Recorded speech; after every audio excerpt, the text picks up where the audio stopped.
இதே நீங்க சிலிண்டர் வேலையெல்லாம் முடிச்சிட்டீங்க க்ளோஸ் பண்றீங்க அப்படின்னா நீங்க ரெகுலேட்டர் க்ளோஸ் பண்ணும்போது என்ன ரெகுலேட்டர் தனியாக கீழே வந்து கேஸ் எல்லாம் இப்ப நீங்க ரெகுலேட்டர் ஓபன் பண்றீங்க என்ன பண்ணுங்க பர்னர் என்ன பண்ணுவாங்க தண்ணி கேஸ் வெளியில வரும்போது அது ஒரு டிராப் எடுத்து நீங்க வெளியில போனீங்கன்னா அது கிட்டத்தட்ட 290 மடங்கு மல்டிபிளிகேஷன் ஆகும். 300 மடங்கு வச்சுக்கோங்க. இந்த மாதிரி இந்த சிலிண்டர் கேஸ் வந்து வெளியில திறந்து விட்டா இதே மாதிரி 300 மடங்கு அளவுல கேஸ் வந்து உற்பத்தி ஆகும். இந்த சிலிண்டர் உற்பத்தி ஆகும். ஸோ அப்படின்னா நமக்கு எந்த அளவுக்கு ஆபத்தா இருக்குன்னு சொல்லி நம்ம பார்த்துக்கணும். இதே ஏன் இந்த மாதிரி கண்டிப்பாக ரெகுலேட் ஆகுதுன்னா அந்த பர்னருக்கு லிக்விடாக போகும். நீங்க பர்னருக்கு ஃபயர் பண்ணும்போது ஃபயர் வந்து கட்டுப்படுத்த முடியாத அளவுக்கு ரொம்ப தூரம் முழங்கும் போது கண்ட்ரோல் பண்ண முடியாது. நம்ம தான் வைக்க முடியாது. அதனால இருக்கும். இதை நீங்க படுக்க வடக்க வச்சீங்கன்னாலும் சேம் அப்படிதான் இருக்கும். படுக்க வடக்க வச்சீங்கன்னா என்ன ஆகும்? லிக்விட்லாம் முக்கால்வாசி வரைக்கும் வரும். மேலே கேஸ் எல்லாம் போயிட்டு பார்த்தீங்கன்னா இந்த வாயு மவுத்தில் வந்து டச் ஆகிற வரைக்கும் லிக்விடாக வெளியில் வரும். சரிங்களா? ஸோ அதான் படுகொலை வைக்கக்கூடாது, தலையில் வைக்கக்கூடாதுன்னு சொல்லுவோம். அதே மாதிரி ஒவ்வொரு முறையும் சமையல் செஞ்சு முடிச்ச உடனேயும் நம்ம வந்து ரெகுலேட்டரி க்ளோஸ் பண்ணீங்கன்னா அடுத்த வால்வு க்ளோஸ் பண்ணிங்க. ரொம்ப மிகவும் முக்கியமான ஒரு சமாச்சாரம். ஏன்னா நம்ம சங்கடப்பட்டு என்ன பண்ணுவோம், இது நிறைய பேர் வந்து அடுத்த வால்வு க்ளோஸ் பண்ணுவீங்க. எத்தனை பேர் ரெகுலேட்டர் க்ளோஸ் பண்ணுறது நீங்களே சிந்திச்சு பார்த்துங்க. ஏன் அப்படி ஏன் சார் நீங்க இது மட்டும் க்ளோஸ் பண்ணா போதுமே, இதுதான் ஒரு கோயிலுக்குள்ள ஒரு அடுப்பு திண்ணை கடையில வந்து உள்ள வச்சிருப்போம், அதை புரிஞ்சு பண்ண முடியாது, சிரமமா இருக்குன்னு நீங்க பண்ண சொல்றீங்க அப்படின்னா அதோடைய காரணம் என்னன்னா இந்த டியூப் வந்து ஒரு வேளை தேஞ்சிருக்கலாம். நீங்க அடுப்பு தொடங்கிறோம் அதை பண்ணிட்டு அன்னைக்கு இருந்தாங்க எழுதிங்க அப்படிங்கிற ஸ்லாப்ல வரைச்சு ஒரு குறிப்பிட்ட இடத்துல மட்டும் தேய்ச்சி இருக்கும். தேய்ச்சி இருக்கும்போது அந்த இடத்துல கெட்டித்தன்மை குறைஞ்சிடும். இதோடைய ப்ரெஷர் தாங்க முடியாத நேரத்தில் வெடிப்பு ஏற்பட்டுரும். அதாவது வீட்டில் ஏதாவது இடையில் தொழிற்சாலைகள் இருக்கலாம். அது அந்த டியூப் உணவுப் பொருள் ஏதாவது மேலே சிந்து போது அந்த வாசனை வந்து கடிக்க ஓட்டே போடும்.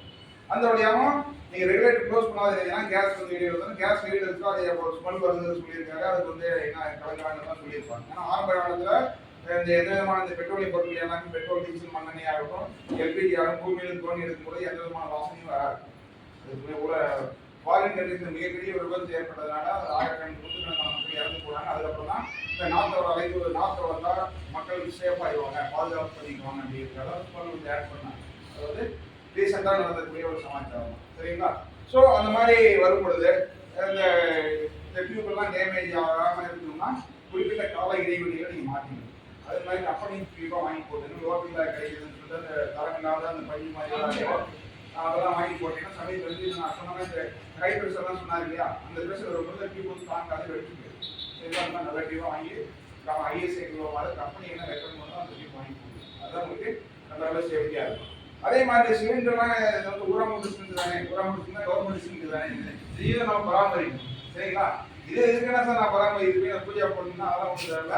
இது மேலே ஈரமான துணியெல்லாம் போட்டு வைக்கக்கூடாது. நீங்க நம்ம வீட்டில் 30 நாளைக்கு தான் இருக்கும். ஒரு 2 மாசம் நம்ம வீட்டில் வச்சிருக்கோம். அதுக்கப்புறம் நம்ம கொடுத்துருவோம், திரும்ப வேலை கேட்டுட்டு போவோம். அவங்களும் அதே மாதிரி ஈரமான துணியை போட்டுட்டாங்க. என்னுடைய லைஃப் உழைப்பு காலம் துணி மட்டும் இல்லைங்க, அதை தோசை வைக்கிறாங்க, பாத்திரம் வைக்கிறாங்க. அது ஏன் அது சொல்றேன்னா இது நீங்கள் ஏதோ பயிராகுது நம்ம வந்து அதை அணைக்கிறதுக்கு தடையாக இருக்குது. அது எடுத்து அது ஞாபகம் வராது. இப்போ ரெகுலர் கல்லில் மட்டும் நம்ம என்ன சொன்னோம், சேர்க்கிறோம் இந்த பயிராக ஒன்றே என்ன சொன்னோம், அடியை மறைச்சு நம்ம தோணுங்களா. ஆனால் நிறைய பார்த்தா அந்த ரெகுலர் தெரியாது. அது கபோர்டு உள்ள பார்த்து சிலிண்டே தெரியாது. அப்போதான் தெரியாது. அது மாதிரி வைக்காம இது வந்து கொஞ்சம் ஃப்ரீயா விசாலாட்டமா இருக்கிற மாதிரி பார்த்துக்கணும். ஏன் அந்த மாதிரி ஈரமான துணியெல்லாம் வைக்கக்கூடாது இருக்குன்னா அதுக்கு இன்னொரு காரணமே இருக்கு. இது வந்து சிலிண்டரையும் வந்து பராமரிக்கணும். இது நீங்க நம்ம வீட்டு 30 நாள் வந்து இது எப்படி போனா நமக்கு என்ன அப்படின்ட்டு கீழே போட்டு விட்டுறது ஈரத்துணியெல்லாம் போட்டு தண்ணி கீழே ஊற்றிட்டே இருந்தாலும் ஏதாவது ஒரு இடத்துல தூ பிடிச்சி டேமேஜ் ஆகிட்டே இருக்கும். நம்ம வீட்டுல வந்து அடுத்த வீட்டுக்கு 40 நாள் கழிச்சு போகும். அங்கேயுமே அதே மாதிரி பண்ணா நினைச்சது 10 வருஷம் இருக்கக்கூடிய சிலிண்டர் வந்து 4 வருஷத்துலேயே இத்து போய் டேமேஜ் ஆகும். அது இத்து போனது நமக்கு தெரியாது. அதோடைய உழைப்புகளாக இருந்தால் தான் கம்பெனி வந்து தூக்கி எறிவாங்க. அதுதான் இந்த மாதிரி காலத்தில் போட்டுருப்பாங்க. இதுல வந்து இந்த ஏபிசி 2025 போடுறோம். இது வந்து 2020 வருஷம் 25வது இந்த வருஷம் 10ஆம் மாசம் வரைக்கும் இது பயன்படுத்தலாம் அப்படிங்கிற கணக்கு. சரிங்களா? இதை வந்து நீங்க நம்ம சரியான முறையில் பராமரிக்கல அடியில இது கொஞ்சம் தீர்ந்து போச்சுன்னா இது 25 மாதம் இது பயன்படுத்தணும். இது ரொட்டேஷன் ஆகிட்டே தான் நடக்கும். இதே மக்கள் நமக்கே கேஸ் ஃபில் பண்ணுவாங்க, திரும்ப என் வீட்டுக்கு வரும், வீட்டுக்கு போவோம், இப்படி சுற்றிட்டே தான் இருக்கும். அந்த பாடி வந்து தூக்கிடிச்சு டேமேஜ் ஆகிறதுனால அது வந்து சரியா லைட்டாக லீக்கேஜ் வரும். அதாவது ஒரு சிலர் சொன்னாங்க ரெகுலேட்டர்லாம் கூட க்ளோஸ் பண்ணிட்டோம், அதுக்கப்புறமும் நாக்கு வருது அப்படின்னா இந்த பாடியில் ஏதாவது டேமேஜ் இருக்கலாம். கண்ணுக்கு குறிப்பிடிச்சு கூட கண்ணுக்கு தெரியாம ஒரு சின்ன ஊசி அளவுக்கு ஏதாவது ஓட்டை இருக்குங்களோ அது இருக்கும், அதை நம்ம கண்டுபிடிக்க முடியாது. ஸோ அதெல்லாம் கூட நமக்கு பாதிப்பு ஏற்படுத்தக்கூடிய ஒரு சமாச்சாரம், அதையும் நம்ம கவனமாக வச்சுக்கணும். சரி, இதுதான் நம்ம இந்த எல்பிஜி பொறுத்த வரைக்கும் கடைபிடிக்க வேண்டிய சமாச்சாரங்கள். இது வந்து ஒருவேளை இந்த கருப்புல ஓரிகள்லாம் சொல்லிட்டாரு, இந்த மாதிரி ஓரிகள்லாம் லீக்கேஜ் டேமேஜ் ஆகிருந்தாலும் இந்த இடத்துல புதுசு கேஸ் வரும். நீங்கள் ரெகுலேட் ஓப்பன் பண்ணிங்கன்னா இங்கேயும் கேஸ் வரும், நீங்கள் ஃபயர் பண்ணுறீங்க, இங்கே வந்து எரிஞ்சிட்டு இருக்கு, சமையல் பண்ணிட்டு இருக்கீங்க. இங்கே வந்து லைட்டாக லீக்கேஜ் ஆகிட்டு இல்லையா, இந்த கேஸ் வந்து இங்கே அப்படியே கொஞ்சம் கொஞ்சமாக எதுக்கு போய் இதில் இடத்துல டச் ஆகும் பொழுது அந்த ஃபயர் வந்து இங்கேயும் சேர்ந்து எரியும். சமயத்தில் வந்து ரெகுலேட்டரி ஏரியா இருக்கணும், அதை இங்கேயே எரிஞ்சிட்டு இருக்கும். அந்த நேரத்தில் ஒன்றும் நம்ம பதக்கத்தில் வெடிச்சு போயிடும் அப்படிங்கிறதெல்லாம் பயப்பட தேவையில்ல. முடிஞ்சால் ரெகுலேட்டர் க்ளோஸ் பண்ணலாம். ரெகுலேட்டர் க்ளோஸ் எல்லாம் பண்ண முடியல, ரெண்டு ஹீட் ஆகி போச்சு, மெல்ட் ஆகி போச்சுன்னா ஏற்கனவே சொன்ன மாதிரி வீட்டுக்கு போடி போய் ஏதாவது இருந்தாலும் நல்லா எடுத்து கம்ப்ளீட்டாக தண்ணி நனைச்சிட்டு கம்ப்ளீட்டாக போட்டு சிலிண்டர் சுற்றியும் போத்தி விடணும். எப்படி நம்ம புது காலத்தில் இருக்கலாம் போட்டுக்கலாம், அதெல்லாம் கம்ப்ளீட்டாக நீங்கள் போட்டு போத்தி விட்டுட்டீங்கன்னா நான் சொன்ன வெளியே காற்று வந்து மூலத்தில் தடைப்படும் ஆனால் கேஸ் லீக்கேஜ் ஆகிட்டு தான் இருக்கும். அதுக்கப்புறம் என்ன பண்ணணும், கொஞ்சம் ரெகுலேட்டர் கலந்துக்கலாம். அழுத்த முடியல அப்படின்னா அடுப்போட இந்த சிலிண்டரோட தூக்கி வெளியில வச்சிடணும். வெளியில வச்சுட்டீங்கன்னா வெளியில ஊருக்கே ஆபத்து தானே அப்படின்னு நினைக்கலாம். அது ஒன்றும் பிரச்சனை இல்லை. வெளியில கேஸ் வந்து அட்மாஸ்பியர் ஏரில் வந்து டைலூட் ஆகும் பொழுது ஃபயர் ஆகிறதுக்கான ஆப்ஷன் வந்து குறைஞ்சிடும். அந்த மாதிரி செஞ்சோம்னா இது வந்து மிகப்பெரிய அந்த ஆபத்துலேருந்து நம்ம மீட்டுக்கலாம். மேக்ஸிமம் சிலிண்டர்லாம் இந்த ஃபயர் எக்ஸ்டிங்ஷன்லாம் கொடுத்துருப்பாங்கன்னு நினைக்கிறேன். சிறப்புகள் தீயணைப்பு தெரிவுலாம் கொடுத்துருக்காங்களா, அதெல்லாம் எப்படி பயன்படுத்துறது சொல்லி கொடுத்துருக்காங்களா, இல்லை மாட்டி மட்டும் போயிட்டாங்க. இதனால எப்படிங்கிறத நான் சொல்றேன். இந்த மாதிரி சிலிண்டர் கையில கொடுத்துருப்பாங்க. சமூக மையத்தில் இருக்கோ இல்லையா, ஸ்கூல்ல எந்த ஸ்கூலாக இருந்தாலும் அப்படி குறைஞ்சி ஒரு 2-3 இருக்கும் இருக்குங்களா? சரி, இது இருக்குன்னா நீங்க இந்த மாதிரி மீட்டர் டைப்ல கொடுத்துருப்பாங்க. சரிங்களா? அந்த மீட்டர் வந்து ஒரு நீடில் மாதிரி இருக்கும். அது வந்து பச்சை கலர் மார்க் இருக்காங்கிறது செக் பண்ணிக்கணும். சிவப்பு கலர் மார்க் ரெட்டுக்கு போயிட்டா வேலை செய்யாது. ஏன்னா என்னுடைய அழுத்தம் வந்து குறைஞ்சி போயிடும். அழுத்தம் குறைஞ்சி போச்சுன்னா நம்ம உள்ள இருக்கிற பவுடர் வந்து வெளியே தூக்கிட்டு வந்து சத்து இருக்காது. சரிங்களா? அதனால அந்த ப்ரெஷர் வந்து கிரீன் நீடில் வந்து கிரீன்ல இருக்குதான்னு சொல்லி பார்த்துங்க. அப்படி குறைஞ்சிருச்சுன்னா நீங்க அந்த உங்களுடைய உங்களுடைய பண்பு அப்படிங்கிறதோ அதை பற்றி நீங்க சர்வீஸ் பண்ணிக்கிறது சிறப்பாக இருக்கும். இது எப்படி பயன்படுத்துங்கிறது ஆல்ரெடி இதுலேயே படம் போட்டிருக்கோம். இருந்தாலும் நான் இப்போ செவத்துல தான் தூங்கிட்டு இருக்கேன். ஏதாவது நீங்கள் உங்களுக்கு கணிச்சு தென்படுறது நீங்கள் எடுக்கிறீங்க அப்படின்னா அடியில் ஒரு கை வச்சுக்கீங்க.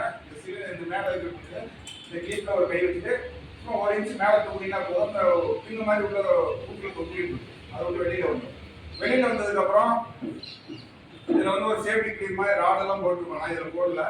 சேஃப்டி கிளீன் ராடெல்லாம்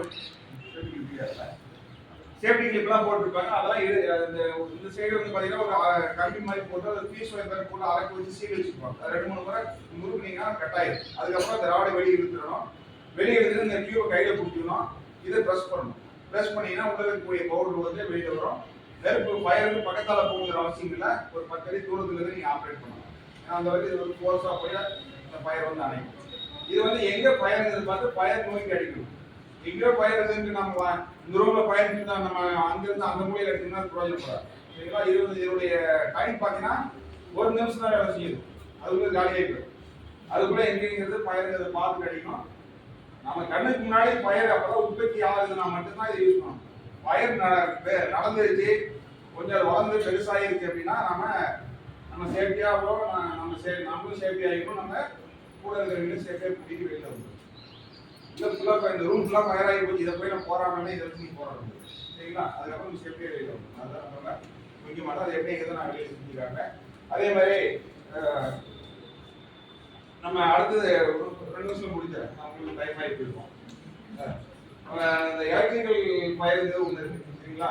மின்சாரத்தினால் ஏற்படக்கூடிய தீர்வு அது இன்றைய காலகட்டத்தில் வந்து நிறைய நடக்குது.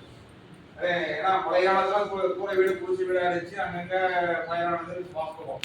இன்னைக்கு வந்து பார்த்தீங்கன்னா எல்லாமே காங்கிரீட் வீடாகி போச்சு. இருந்தாலும் காங்கிரீட் வீட்லேயே ஃபயர் நடக்குது. அதுக்கு என்ன காரணம்னா, ஒன்று இந்த எல்பிஜினால நடக்கக்கூடிய சமாச்சாரங்கள். 2வது வந்து அந்த எண்ணெய் வகைகள்லாம் சொன்னேன். அடுத்த நம்ம ஏதாவது பொரியல் ஏதாவது காய்கறி ஏதாவது வச்சுட்டு நம்ம அவசரத்தில் வந்து லாக் பண்ணிட்டு அப்படியே ஊருக்கு போயிருப்போம். அதாவது ஸ்கூலுக்கு டைம் ஆகிட்டு கிளம்பி போயிருப்போம். அது தீஞ்சு தீஞ்சு போய் வடை சட்டியெல்லாம் உருகி போயிடும்.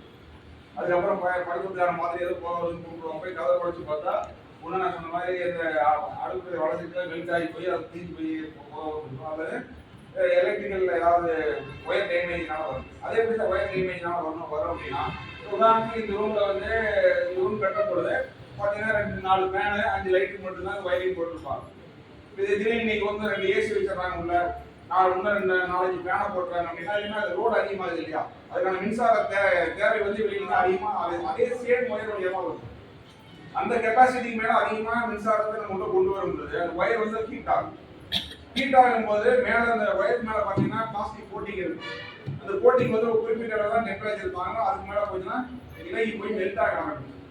அதுக்கப்புறம் அந்த ஒயரில் இருக்கக்கூடிய கம்பிகள் வந்து பாசிட்டிவ் நெகட்டிவ் ரெண்டும் மோதும் பொழுது ஸ்பார்க் ஒரு தீப்பொறிகள் உற்பத்தியாகி வரும் பொழுது சுற்றியும் பிளாஸ்டிக் அப்படிங்கிற ஒரு பொருள் இருக்கு.